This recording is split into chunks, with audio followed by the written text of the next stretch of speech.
After only 10 years or so, the springs in this expensive mattress are just wore out and squishy. So we're going to see what we can do to make it more firm and get rid of the springs. So first thing we're doing is we have it upside down and we're taking out a little strip going around the edge here. So once these pieces are loose, they just come off, and then this part you can open up. You can open up this bottom cover, and then there's a foam pad, and then there's another pad on the side. It has staples in it. Okay, and pull those out. These staples go in and then spread. Okay. This pad is just glued on. So yeah, I'm just gonna peel this off, and then you can see the spring box is in there. Alright, we are trying to take that cover off and see if we could slide the spring box out, but we can't because the glue on that cover is partly stuck to the springs. So we need to go ahead and take the entire bottom all the way off. You can't do like part way. Alright, now we got the cover all the way off of the springs. Oh, there you go. Should come right out of here.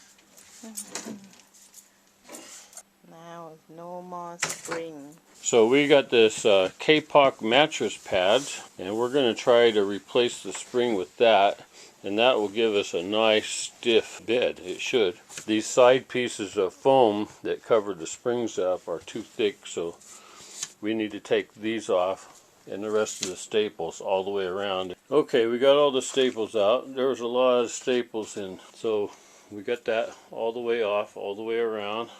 Now we just need to take this foam border out. Want that on or something? Yeah. Alright, take this out of the way. Pause.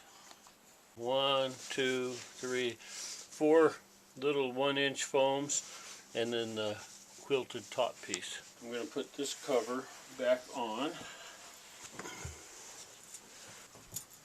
Okay, pause. It's supposed to be 2 inches thick, Kapok filled mattress pads from Thailand I bought on Amazon, and I know Kapok lasts forever. It doesn't get squishy. It stays nice and firm. Put this one on top of that one. Give me another layer. So with 3 of these pads stacked up, it comes out about 5.5 inches, and the original box springs were 5 3/4, so it should fit really well. Let's try it, put it back together. Pull that up.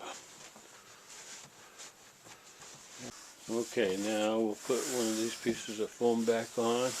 That in all around the edges. Alright, now pull the bottom cover back up. We left that end attached. We should be able just to cover it back up. First we're going to line the cover up using these safety pins.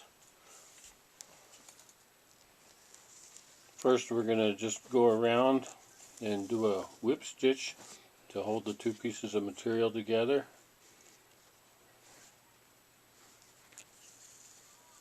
Okay, we got that sewed together all the way around. Next we're going to put this strip back on. So just sewing back and forth through that. In and out. And then a running stitch. Running in and out, running stitch, running stitch. Hand running stitch. And sew that thing back on. Okay, all sewed up. Let's flip it over and see what happens. Okay. Oh yeah, I like it. It's like still soft, but firm. It doesn't squish down. It squishes down a little bit, but not like those springs that I felt like I was in a hole. Yeah, it's definitely a firm mattress now. Okay, all done. That only took us about 4.5 hours.